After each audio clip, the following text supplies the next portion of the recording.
I am manual Jayaraj. என்னுடைய பெயர் மனுவேல் ஜெயராஜ்.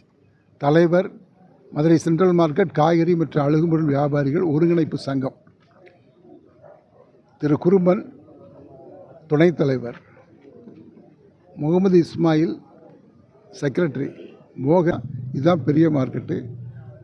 9 மாவட்டத்துக்கு இங்கேருந்து போகுது. தேனி, திண்டுக்கல், மதுரை, ராமநாதபுரம்,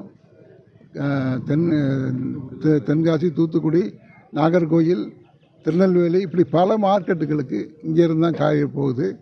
இங்கேருந்து தான் அவங்களுடைய வாழ்வாதாரம் இருக்குது. எங்களுடைய வாழ்வாதாரம் மாத்திரமல்ல, அங்கே இருக்க வியாபாரிகளுடைய வாழ்வாதாரம் இருக்குது. அதனால் இது வாழ்வாதாரம் சம்மந்தப்பட்டது. இந்த மார்க்கெட் கட்டும்போது ஒரு சிரமம் வந்துச்சு.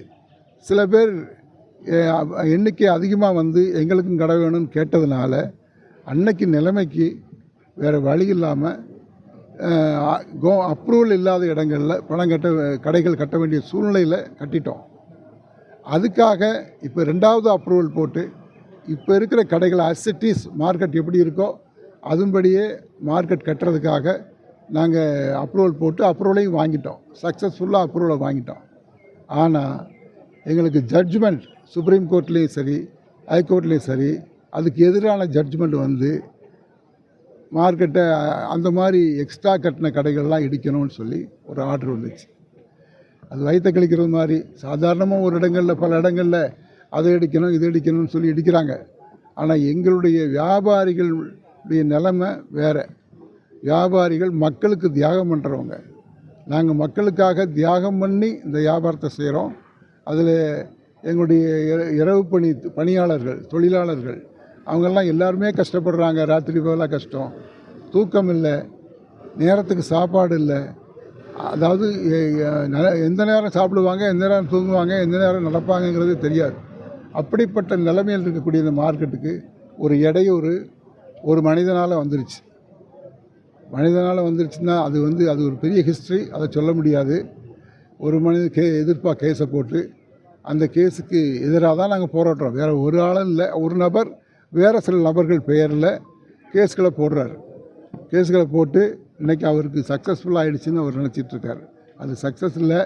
மனிதாபிமானப்படி அது சக்ஸஸ் கிடையாது. அது ஆண்டவனுக்கு தெரியும். ஆனாலும் நாங்கள் வேறு வழியில் நாங்கள் ஜெயிச்சாகணும். எங்கள் மக்களுக்கு வாழ்வாதாரத்தை பாதிக்காமல் செஞ்சாகணும். இந்த மக்களை வாழ வைக்கணும். எங்கள் மக்கள் எல்லோரும் ஒற்றுமையாக இருக்கிறவங்க. மற்ற இயக்கங்கள் மற்ற மாதிரிலாம் இல்லை. சரி, சில குறைவுகள் சில நிறைவுகள் இருக்கும். எங்கே இல்லை? எல்லா குடும்பத்துலையும் இருக்குது, எல்லா இடங்கள்லையும் இருக்குது, எல்லா தொழில்கள்லையும் இருக்குது. லாபம் நஷ்டம் எல்லாம் வருது. அது மாதிரி இதெல்லாம் நம்ம செய்கிறோம்னாக்கா ஒருத்தருடைய வாழ்வாதாரம் மாத்திரம் இல்லை, எல்லா மக்களும். இங்கே விவசாயிகள் பல ஆயிரம் பேர் சரக்கு போட்டு நல்ல விலைக்கு விற்றுட்டு போகிறாங்க. அந்த விவசாயிகள் இந்த மார்க்கெட் இல்லைன்னா என்ன செய்வாங்க? பல கஷ்டங்கள்.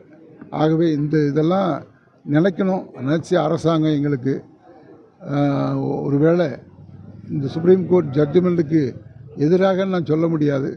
அதுக்கு சாதகமாக எங்களுடைய செகண்ட் அப்ரூவலை, நாங்கள் 2வது போட்ட அப்ரூவலை நிலைநிறுத்தி கொடுத்தா ஓரளவுக்கு பிரச்சனை இல்லாமல் இருக்கும். இன்றைக்கி நாங்கள் எல்லாம் கூடியிருக்கோம். இங்கே இடிக்க வர்றதா சொன்னாங்க. கவர்மெண்ட் ஆஃபீஸர்ஸ்லாம் இடிக்க வர்றாங்கன்னாங்க. இடிக்க வர்றது முடியாது. எங்களுக்கெல்லாம் வாழ்வாதாரம் பாதிக்கல. இப்போ இத்தனை பேர் இருக்காங்கன்னா அத்தனை பேருக்கு கடைகள் இருக்குது. அவங்க சரக்கு வாங்கினவங்க கூட தூக்கிட்டு போகாத சரக்குகள் இருக்குது. டெய்லி வந்துக்கிட்டு இருக்குது. இது இடித்து போட்டு போயிட்டா என்ன? இடிக்கிறது ஈஸி, கட்டுறது தான் கஷ்டம். அதனால தான் நாங்கள் வாதாடிக்கிட்டு இருக்கோம். காலையில் கோர்ட்டில் ஒரு கேஸ் போட்டிருக்கோம். அந்த கேஸ் இன்னைக்கு காலையில் வந்துடணும்னு ரீச் ஆகணும்னு நினச்சோம். அந்த கேஸ் வரல. அதை 2:15 மணிக்கு மாற்றி வச்சுருக்காங்க. 2:15க்கு என்ன முடிவு வருதுங்கிறத பார்த்துட்டு அதுக்கப்புறம் அடுத்த முடிவு எடுக்கலான்ட்டு இருக்கோம். வேறு வழியில் நாங்கள் தெருவுலேயும் உட்காந்து தான் ஆகணும், கெஞ்சி தான் ஆகணும், கூத்தாடி தான் ஆகணும். யாருக்கும் எந்த பாதகம் செய்ய மாட்டோம். ஆக்கிரமிப்பு எடுக்க வந்த அதிகாரிகளை மறைச்சி வரிகள் தடுத்து அவங்களை தடுத்து நிறுத்ததுனால ஒன்றும் இல்லை. மேலேருந்து உத்தரவு வருது, அவங்க வர்றாங்க. அதனால் ஒரு அதிகாரியோ ஒரு காவல்துறை அதிகாரியோ நாங்கள் அதெல்லாம் ஒன்றும் பண்ண விரும்பலை. அதெல்லாம் பண்ண மாட்டோம். நம்ம இடையூறுன்னு ரொம்ப இடையூறுன்னு வந்தால் நாங்கள் ரோட்டில் உட்காந்து மறைச்சோம்னா அது பல பேருக்கு இடையூறாக இருக்கும். அப்போ அரசாங்கம் தலையிட்டு தான் ஆகணும். அரசாங்கம் தானே பொறுப்பு. ஒரு குடிமகனுக்கு எந்த கஷ்டம் இருந்தாலும் அந்த கஷ்டத்தை நிவர்த்தி பண்ண வேண்டியது அரசாங்கம். அரசாங்கம்னா நான் உடனே சென்ட்ரல் கவர்மெண்ட்டோ ஸ்டேட் கவர்மெண்ட்டோ சொல்லலை. இங்கே இருக்கக்கூடிய அரசாங்கம், கலெக்டர், கமிஷனர், அதிகாரிகள் அவங்க உட்கார்ந்து ஒரு தீர்மானமாக சில காரியங்கள் செய்யணும். அதனால் இதுதான் எங்களுடைய கோரிக்கை, எங்களுடைய நிலைமை. நாங்கள் காத்துக்கிட்டு இருக்கோம் தீர்ப்புக்காக. அடுத்த கட்ட நடவடிக்கை அடுத்த கட்ட நடவடிக்கை அதை சொன்னேன்ல, இல்லைன்னா நாங்கள் தெருவில் கூட உட்கார வேண்டியிருக்கோம். இத்தனை குடும்பம் உட்கார்ந்தாக்கா எத்தனாயிரம் பேர் உட்காருவாங்க?